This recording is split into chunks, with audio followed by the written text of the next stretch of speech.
son los que se originan en huesos que no pertenecen al miembro superior, pero su inserción es en huesos del miembro superior. Observen, origen, inserción. Los músculos intrínsecos, cuando tienen su origen y su inserción en huesos del miembro superior. Ahora, esta es la clasificación de los músculos extrínsecos. Se pueden todavía dividir en anteriores y posteriores. Obviamente los anteriores están en la región anterior, la región pectoral. Son los músculos pectoral mayor, pectoral menor y subclavio.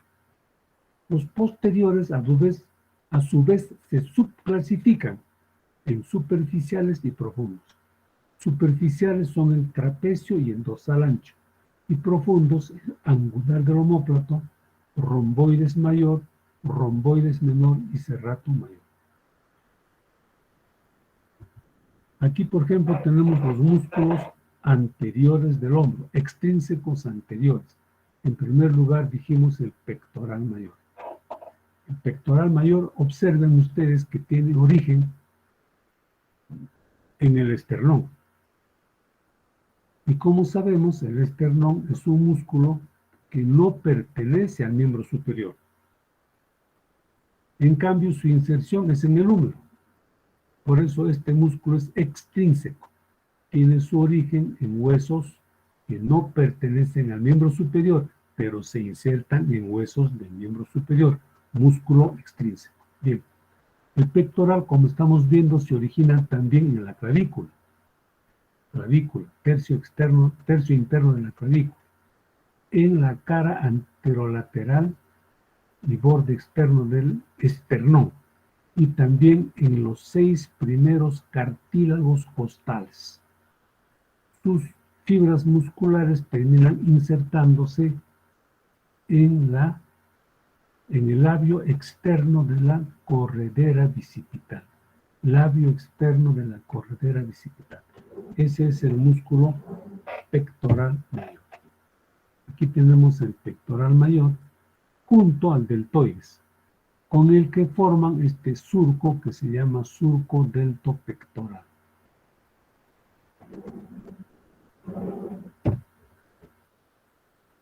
Otro de los músculos extrínsecos anteriores del hombro son el pectoral menor y el subclavio.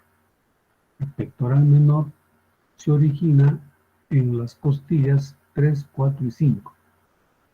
Cada uno de ellos forma fascículos que se juntan y se insertan en la apófisis coracoides del omóplato. El músculo subclavio se origina en la primera costilla y se inserta en la cara inferior de la clavícula.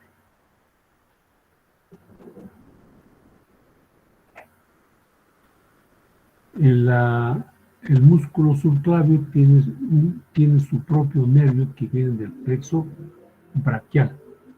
El pectoral menor y el pectoral mayor tienen un nervio que se llama nervio del pectoral mayor y del pectoral menor. Inerva ambos músculos. Este músculo serrato mayor vamos a ver que es un músculo no extrínseco pero posterior. Aquí tenemos los músculos extrínsecos posteriores del hombro, que se subclasifican, dijimos, en 2 superficiales y profundos. Aquí tenemos los músculos superficiales. Cuando retiramos los músculos superficiales, vamos a ver los músculos profundos.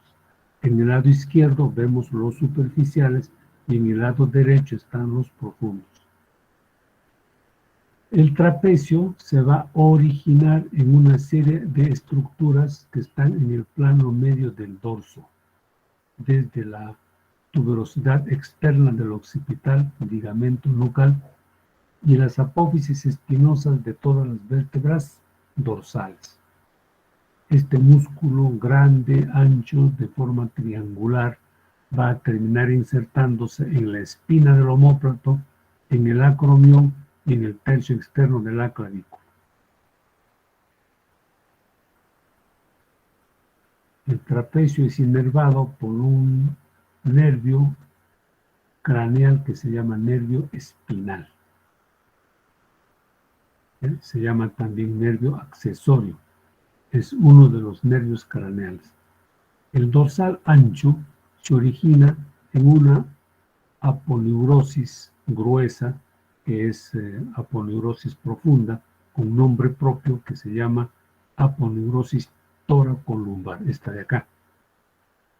Es un músculo bastante voluminoso, va a terminar insertándose en el fondo de la corredera bicipital. En el lado derecho tenemos los músculos profundos. Angular del omóplato, que se origina en las apófisis transversas de las 4 primeras vértebras cervicales y se inserta en el ángulo de la escápula. El romboides menor se origina en la apófisis espinosa de C7, dorsal 1 y dorsal 2. Y el romboides mayor, dorsal 3, 4, 5. Ambos músculos terminan insertándose en el borde interno y posterior de la escápula, por debajo del nivel de la espina del omóplato. Y finalmente tenemos el serrato mayor, este de acá. Lo habíamos visto anteriormente aquí, serrato mayor, que se está originando en las primeras 8 costillas.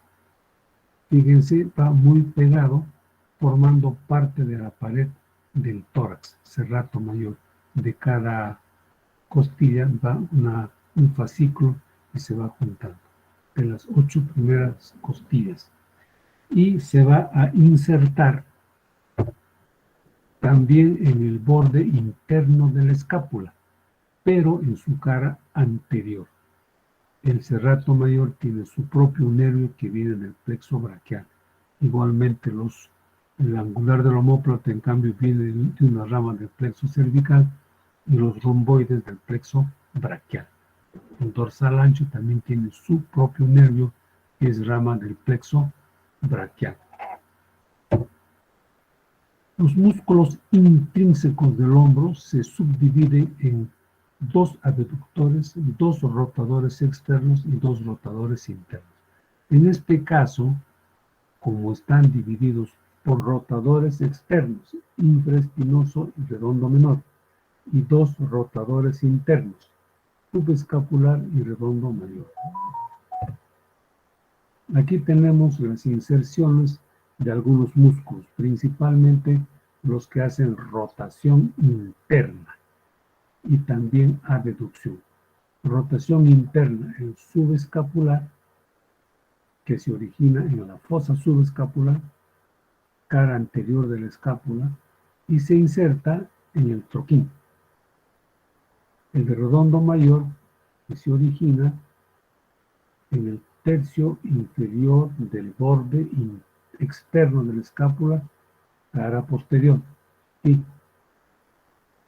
se inserta en el labio interno de la corredera bicipital. 2 músculos que hacen rotación interna, subescapular y redondo mayor. Tenemos aquí 2 músculos que hacen abducción. Uno es el supraespinoso. Se origina en la fosa supraespinosa y se inserta en el vértice del troquíter. Deltoides. Se origina en el tercio externo de la clavícula, en el acromión y en la espina del omóplato. Y se inserta en la impresión deltoidea, llamada también V-deltoidea. Más o menos igual vamos a verlo. Esta es una imagen del subescapular. Su origen, fosa subescapular, inserción en el troquín. Si vemos por detrás, vamos a poder ver también los músculos abductores, los que separan el brazo. Supraespinoso, dijimos, se origina en la fosa supraespinosa y se inserta en el vértice del troquíter. Y el deltoides Hemos dicho que se origina en el tercio externo de la clavícula, en el acromión y en la espina del omóplato. Se inserta en la V deltoidea. Y los otros dos últimos músculos, que son los rotadores externos. El infraespinoso, que se origina en la fosa infraespinosa y se inserta por detrás del troquíter. Y el redondo menor, que se origina, fíjense, por encima del redondo mayor. Este es redondo mayor y este es redondo menor. El redondo mayor es rotador interno y el redondo mayor es rotador externo. Origina entonces en el borde externo, tercio medio, cara posterior del escapo. Y se va a insertar, ¿no?, en el troquíter, en la pared posterior del troquíter.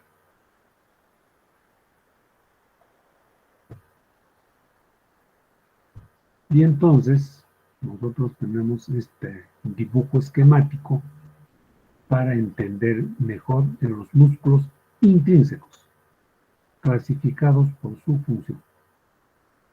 Vamos a ver, los que están de color celeste oscuro son los rotadores internos, los que se insertan el subescapular y el redondo mayor, que se insertan en el troquín y en la corredera, en el labio interno de corredera bicipital. Cuando se contraen, tiran del húmero en el sentido de la flecha, produciendo rotación interna, considerando que este es el húmero del lado derecho. Los que le hacen, digamos, la contra, son músculos antagonistas y hacen rotación externa, son los que se insertan, fíjense, al lado opuesto. El infraespinoso, que se inserta en troquíter, y el redondo menor por debajo. Cuando se contraen, tiran en dirección de la flecha, produciendo rotación externa. En color verde están los músculos abductores, el supraespinoso, que tira del vértice del troquíter, y el deltoides, que va a jalar el húmero para producir abducción, insertándose en la V deltoidea.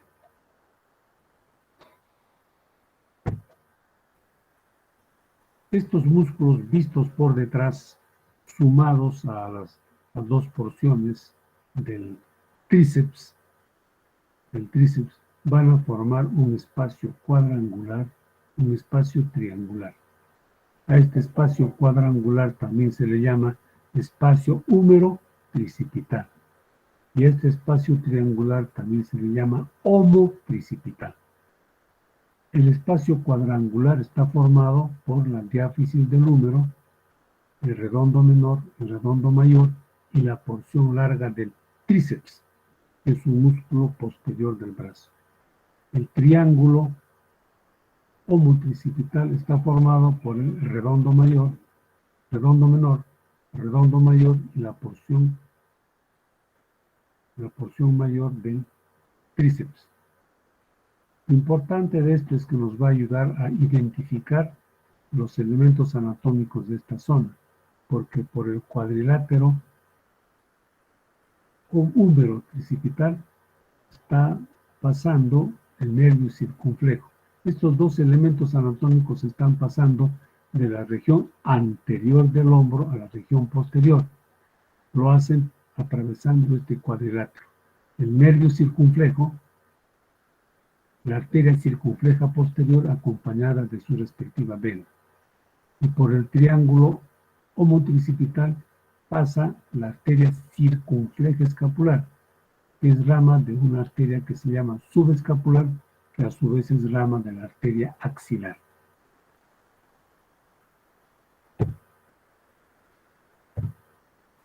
Pirámide axilar. La pirámide axilar, en verdad, este es un dibujo esquemático. Entonces, un poco diferentes, pero en el fondo es lo mismo. Fíjense, esta es una pirámide cuadrangular. La base tiene 1, 2, 3, 4 lados. Pero este lado, como ustedes ven, es bastante corto. Entonces tenemos una pared anterior, una pared posterior, una pared interna, una pared externa. Tenemos también un vértice, dije que era una pirámide truncada, y una base. ¿Qué hay en la base? En la base simplemente hay aponeurosis profunda. En el caso de la axila tiene nombre propio y se llama fascia axilar. En el vértice, que es truncado, es una pequeña ventana que nos comunica con el músculo subclavio, la clavícula y la primera costilla. La pared anterior está formada por el músculo pectoral mayor y el pectoral menor. La pared posterior está en los músculos subescapular, redondo mayor y dorsal ancho. Hacia adentro está limitado por las 4 primeras costillas, los músculos intercostales, son músculos que se encuentran entre costilla y costilla, y el músculo serrato mayor, que ya lo hemos descrito como músculo extrínseco del hombro. Y en la cara lateral simplemente está la corredera bicipital, obviamente ocupada por el tendón de la porción larga del bíceps. Esa es la pirámide axilar. Aquí tenemos ya no un dibujo esquemático, sino un dibujo mucho más realista, en donde estamos viendo la axila, pero se ha eliminado su contenido para poder apreciar las paredes de la axila. En la pared anterior está el pectoral mayor y el pectoral menor, que aquí han sido cortados, han sido seccionados para poder ver la cavidad. Pared anterior, pectoral mayor, pectoral menor. Aquí están seccionados el pectoral mayor y el pectoral menor. En la pared posterior es todo lo que está de rojo. Dorsal ancho, el redondo mayor y el subescapular. En la pared interna están las 4 primeras costillas, los músculos intercostales, y en este caso están cubiertos por el serrato mayor. Aquí podemos observar el nervio del serrato mayor, que es rama directa del plexo braquial. Y también podemos ver acá el nervio del pectoral mayor y menor, que van a inervar al pectoral mayor y al pectoral menor. En la cara externa vamos a tener la porción larga del bíceps, o la corredera bicipital. Este es el plexo braquial. El plexo braquial, que tiene este aspecto, pero cuando lo vemos así también es difícil de estudiarlo. Tenemos que echar a mano a un dibujo esquemático para poder comprender.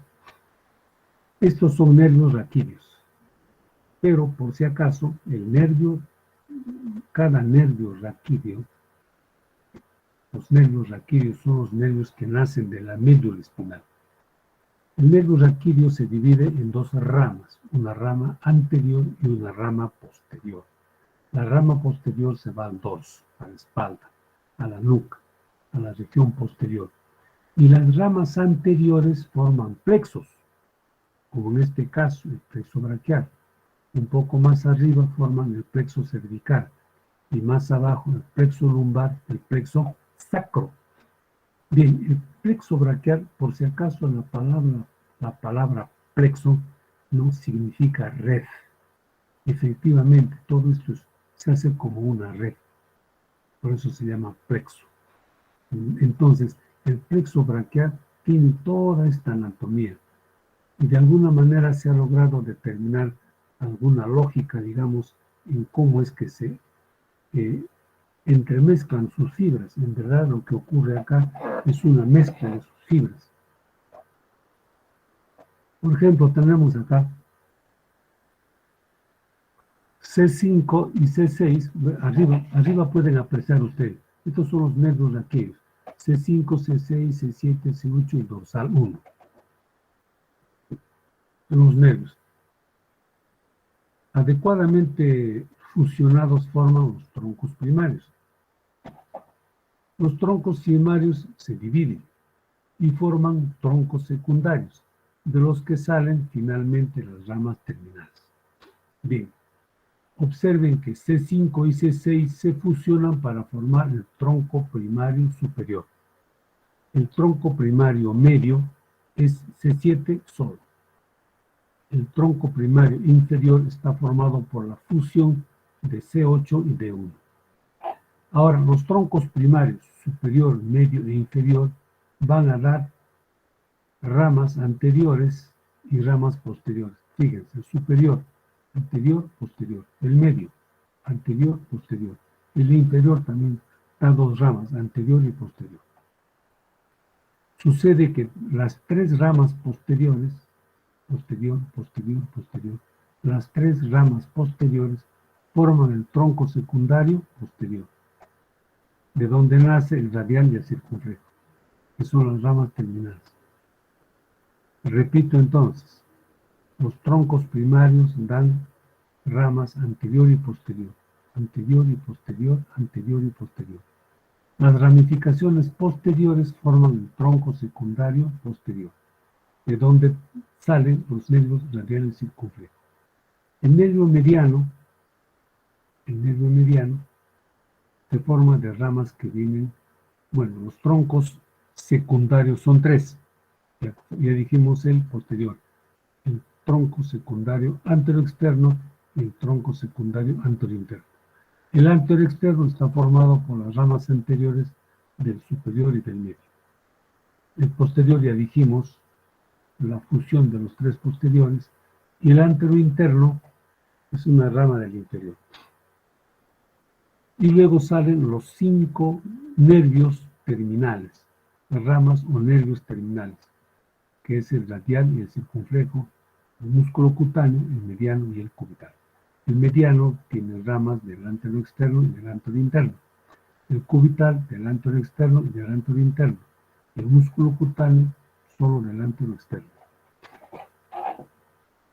Finalmente, estos 5 nervios, radial, circunflejo, músculo cutáneo, mediano y cubital, los 5 nervios son los que dan inervación motora y sensitiva al miembro superior.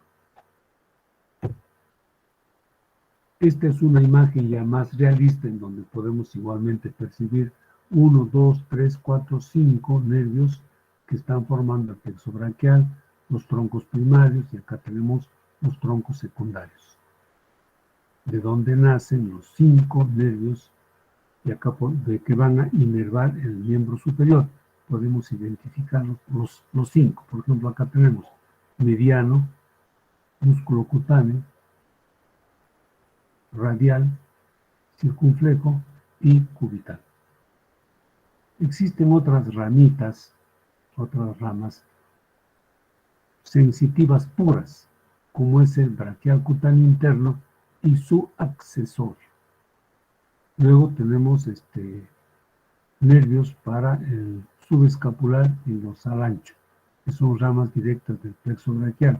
Otra rama directa del plexo braquial para inervar el serrato mayor es el nervio del serrato mayor.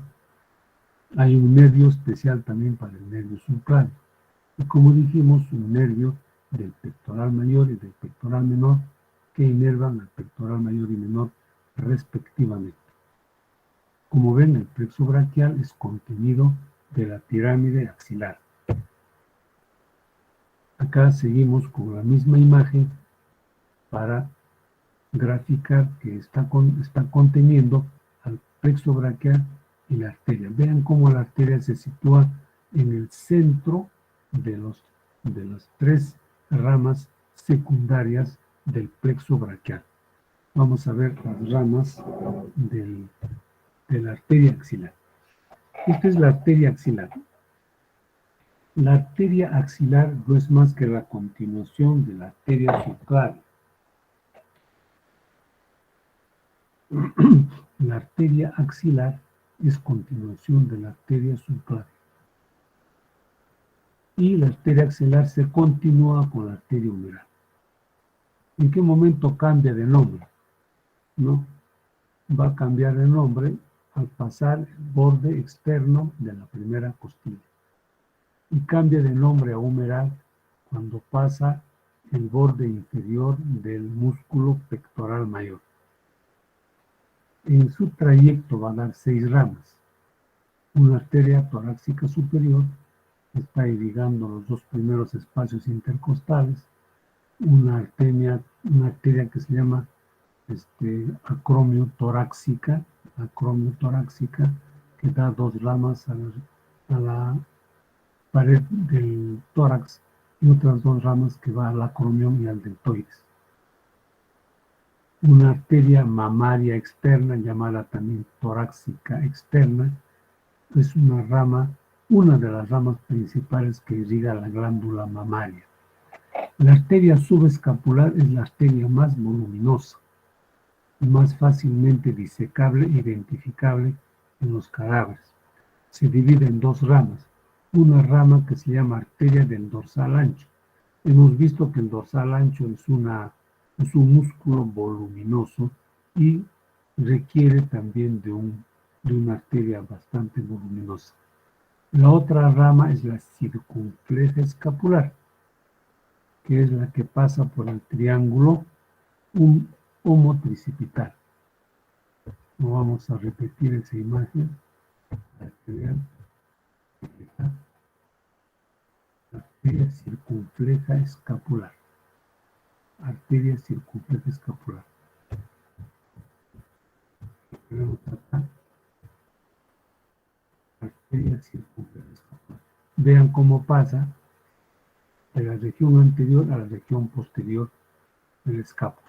Por aquí está pasando por el triángulo homotricipital. Ya les dije, la arteria circunfleja escapular es rama de la subescapular y la subescapular es rama de la axilar. Finalmente tenemos la circunfleja anterior y la circunfleja posterior. Ambas se anastomosan alrededor del cuello quirúrgico del húmero. Ya dijimos que la circunfleja posterior también atraviesa el cuadrilátero húmero tricipital.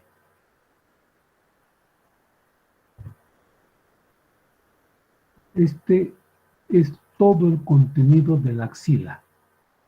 Lo único que faltaría aquí es tejido graso. Arteria humeral y sus ramas. Axilar. Arteria axilar y sus ramas. Vena axilar y sus tributarias. Plexo braquial, que está pintado en amarillo. Y en negro tenemos los vasos y los ganglios linfáticos. Lo único que falta aquí para rellenar la axila es grasa o tejido graso, que en verdad es tejido conjuntivo. Eso es, ¿no?, el contenido de la axila. En una imagen de Netter también se puede ver igual, aunque acá faltarían los ganglios y vasos linfáticos. Plexo braquial. Observen cómo la arteria axilar justo se sitúa al centro, equidistante, entre los troncos secundarios anterolateral, anteromedial y posterior. Aquí tenemos la arteria acromiotorácica y esta rama deltoidea que acompaña a la vena cefálica en el surco deltopectoral. Y la vena axilar que está cortada.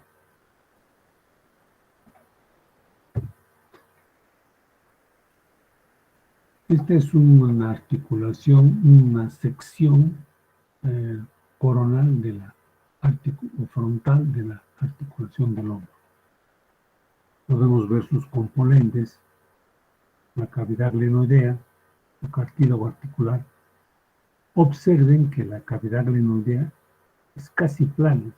Nosotros trazáramos un círculo, esto apenas pues será la quinta parte o la quinta parte de un círculo, quizás hasta menos. Y entonces la cabeza del húmero no puede ingresar correctamente y por eso esta articulación, si bien es cierto, tiene gracias a esto una gran amplitud de movimientos, sin embargo es poco estable Es por eso que las luxaciones de hombro son las más frecuentes. Esta cavidad, digamos, glenoidea, casi plana, es un poquito ampliada gracias a la existencia de este rodete acetabular, ¿no? Que es un cartílago que amplía un poco la profundidad de la cavidad glenoidea. Acetabular, dije no, glenoidea, cavidad glenoidea.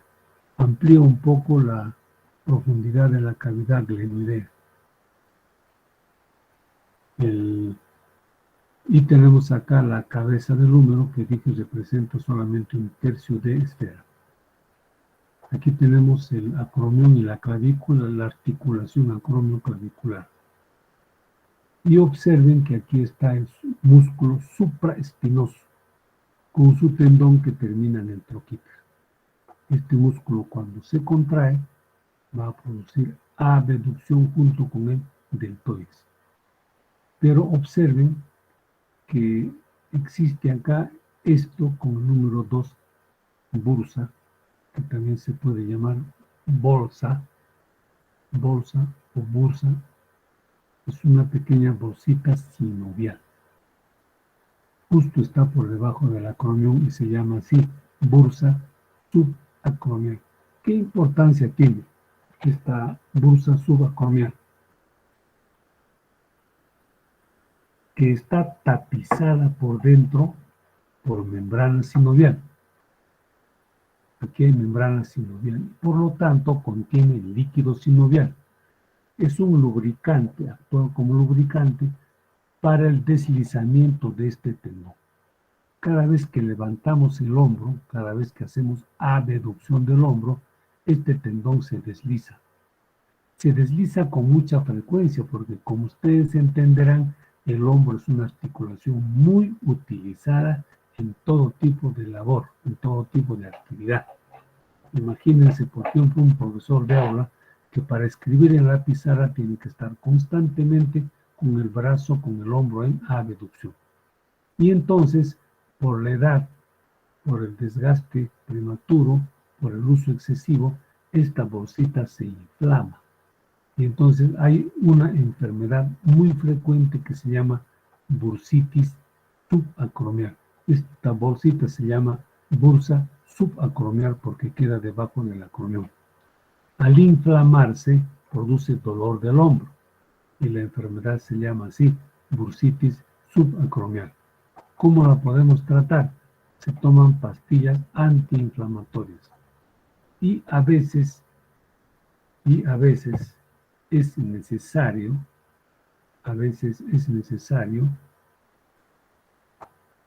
poner un líquido antiinflamatorio dentro de la bursa. Otra vez, anatomía de superficie.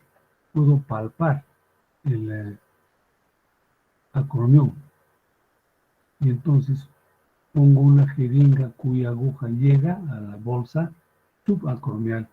Como esta es una pequeña cavidad, aquí voy a derramar un antiinflamatorio, que es un medicamento que tiene como nombre genérico corticoide. Es un antiinflamatorio potente que me permite desinflamar, ¿no?, la bursitis y mejorar la situación del hombro. Muchas veces, ahora, existe una distancia entre el acromión y la cabeza del húmero. Vean, voy a pintar la cabeza del húmero y acá está el acromión. Esta distancia muchas veces se acorta. Entonces, obviamente el tendón no va a tener mucho espacio para poder deslizarse. Entonces, esto puede corregirse quirúrgicamente, ¿no? Mediante una operación nosotros podemos raspar el acromión de esta manera y ampliar el espacio subacromial para permitir mayor espacio de deslizamiento del tendón, de este músculo supraespinoso. Como ustedes ven, no pueden ver cómo la anatomía nos sirve para explicar una serie de patologías, enfermedades, como en este caso estamos viendo la bursitis subacromial. Hay otra patología en la cual este tendón se rompe y a veces se rompe solo o acompañado de otros tendones que en conjunto, ¿no? Se llaman manguito de los rotadores.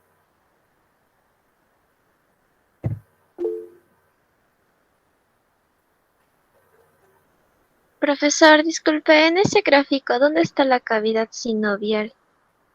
Un ratito. La cavidad sinovial es esta de acá, fíjense, aquí, todo esto.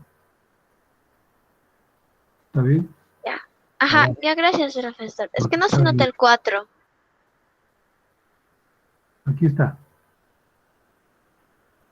Donde está mi puntero, ¿eh? Ya, gracias, profesor.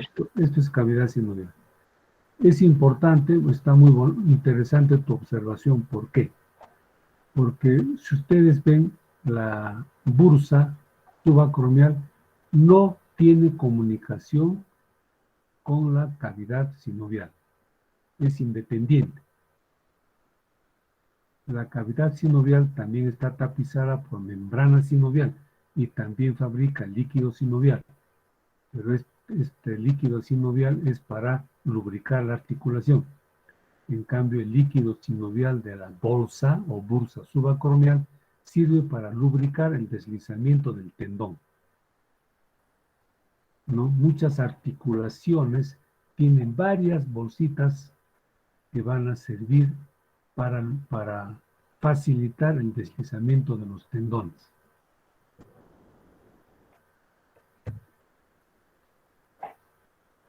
Aquí tenemos algunos ligamentos. Hemos dicho que los ligamentos son parte de la cápsula articular, que lo único que hacen es reforzar las articulaciones. Por ejemplo, todo esto es con el número 4, simplemente son ligamentos superior, medio, inferior.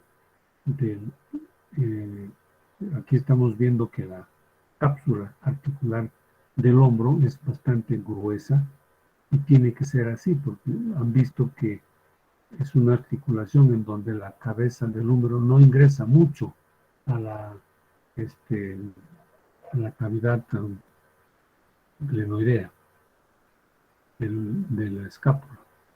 Entonces tiene que tener ligamentos potentes. Estos son tendones ya de lo que llamamos el manguito de los rotadores. Este es el tendón de la porción larga del bíceps.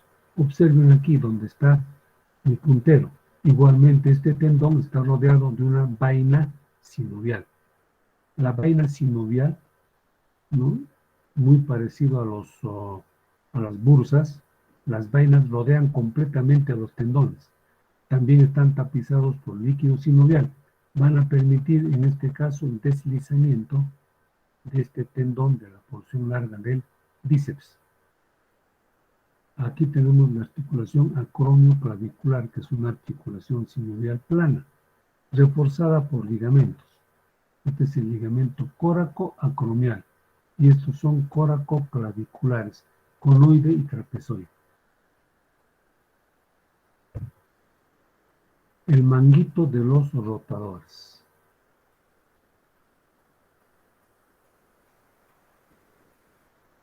Que son 4 músculos, los de color celeste, los tendones de los músculos que forman el manguito de los rotadores. También ayudan a estabilizar la cabeza del húmero para que no se luxe, ¿no? Acá tenemos, por ejemplo, el supraespinoso, el infraespinoso, el redondo menor y el subescapular.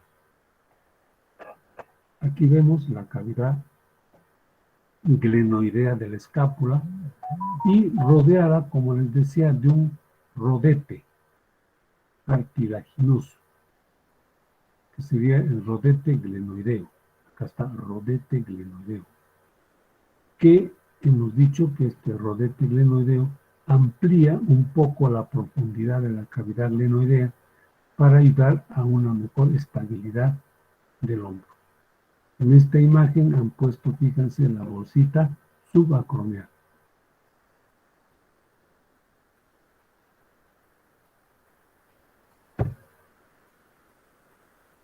La resonancia magnética nos permite ver hueso, pero principalmente las partes blandas. Acá tenemos la cabeza del húmero, el troquíter, el troquín. Fíjense la cavidad glenoidea, el rodete glenoideo, el músculo supraespinoso, que cuando se rompe, la resonancia magnética nos va a ayudar bastante. Lo que pasa es que el músculo supraespinoso a veces no se rompe solo, sino con sus acompañantes que forman el manguito rotador. Entonces ya hablamos de ruptura del manguito rotador. La resonancia magnética nos sirve bastante para ello. Entonces el manguito de los rotadores está formado por los tendones del supraespinoso, infraespinoso, subescapular y redondo menor. Esta es la ruptura del manguito rotador. Si ustedes observan, aquí está roto no solamente el supraespinoso, también se rompe el músculo subescapular y por atrás el infraespinoso. Entonces, todo ello es ruptura del manguito de los rotadores.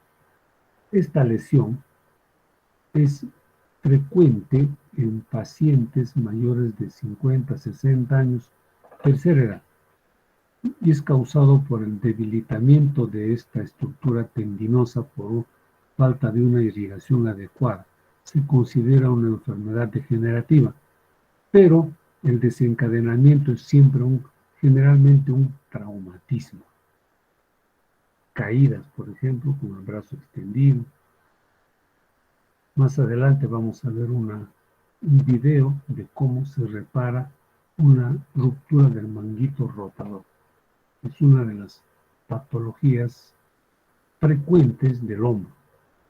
Hemos visto ya otra patología frecuente que es la bursitis subacromial. Esta es la ruptura del manguito rotador. Otra patología frecuente, patología traumática, es la luxación del hombro. Deportes como el básquetbol, fútbol pueden producir caídas bruscas con el brazo en abducción y producen la luxación del hombro. Hemos dicho que el deltoides forma esta redondez del hombro, que cuando se pierde, como en este caso debido a una luxación de hombro, observen acá que la cabeza del húmero está fuera de la cavidad glenoidea, luxación, y se forma este signo que se llama signo de la charretera, que es la pérdida de esta redondez del hombro. Signo de la charretera. El tratamiento de la luxación de hombro es como vemos en la imagen, ¿no? Que el ayudante pone una sábana enrollada por debajo de la axila y jala en sentido cefálico, y el médico jala en sentido caudal. En ese momento se produce la reducción de la luxación. Otra aplicación es el bloqueo del plexo braquial. Esto está por encima de la clavícula. Cuando hagamos cuello vamos a volver a ver por dónde se está ingresando en el bloqueo del plexo braquial, por encima de la clavícula. Pero el plexo braquial también es contenido de la axila. Entonces, esto es un bloqueo del plexo braquial a través de la axila. Entonces se puede poner silocaína, o sea, anestésico, ¿no?, al plexo braquial. El anestesiólogo puede guiarse, no siempre lo hace, puede guiarse mediante ecografía en ese momento. Ahora, si nosotros bloqueamos el plexo braquial con anestésico, estamos bloqueando los 5 nervios que dan inervación motora y sensitiva al miembro superior, lo que permite realizar cualquier tipo de operación quirúrgica en el miembro superior. Posiblemente en el hombro no, porque el hombro está inervado directamente por el plexo braquial, pero sí operaciones del brazo, del antebrazo y principalmente de la mano, ¿no? Que es un elemento anatómico sumamente importante. Otra aplicación clínica es la flebotomía de la cefálica, justamente para poder cateterizar esta vena que nos va a permitir, ¿no?, medir la presión venosa central. Este es el trayecto del surco deltopectoral. Se hace el abordaje quirúrgico mediante esta incisión. Al hacer la incisión vamos a encontrar en el surco deltopectoral la vena cefálica. Esta vena cefálica se hace un pequeño piquete acá de unos milímetros de longitud y a través de él se introduce un catéter, o sea, un tubito de plástico que va a llegar hasta la aurícula derecha o a la vena cava superior. Aquí se ha puesto un catéter por el surco deltopectoral a la vena cefálica. La vena cefálica va a terminar en la vena axilar. La vena axilar se continúa con la subclavia. La subclavia se une a la yugular interna y forma el tronco brachiocefálico derecho.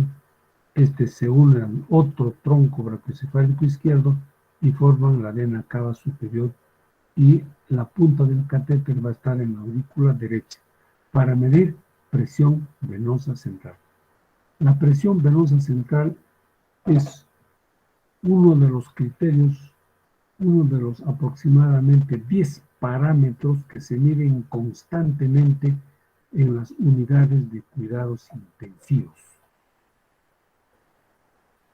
En varias venas por donde se puede hacer el cateterismo venoso central, por ejemplo, la yugular externa, la yugular interna, y entre ellos también la vena cefálica. Aquí se ha puesto un catéter, el que se conecta a un suero. Acá hay una llave de triple vía y acá está el manómetro. El manómetro marca aquí 0 a la altura de la aurícula derecha. Se mide en centímetros de agua. Este es el manómetro, se mide en centímetros de agua. 0 está a la altura de la aurícula derecha. Este es un sistema físico que se llama vasos comunicantes. Acá está el suero que constantemente pasa suero al sistema venoso. Si yo quiero medir la presión venosa central, tengo que clampar la entrada del suero, de tal manera que la presión de la aurícula se traslade al manómetro y puedo medirlo en centímetros de agua. Otra aplicación clínica de la anatomía del hombro es esta operación que se llama un reemplazo articular total del hombro. Se hace cuando hay un deterioro severo, como en este caso causado por artrosis, que es un desgaste del cartílago articular, a tal punto que acá el paciente tiene en su hombro, está chocando ya prácticamente hueso contra hueso. No hay cartílago articular, muy doloroso, muy limitante. ¿Y qué se hace? El reemplazo articular total de la cavidad glenoidea y de la cabeza. La cabeza tiene un vástago que está insertado, ¿no?, dentro del canal endohumeral. Ya hemos visto la bursitis subacromial, en donde uno puede aplicar mediante una inyección, ¿no?, hacia la bolsa subacromial un antiinflamatorio. Esta es la bursitis subacromial, ya hemos explicado en qué consiste. También se puede hacer punción articular dentro de la cavidad glenohumeral en casos de artrosis para el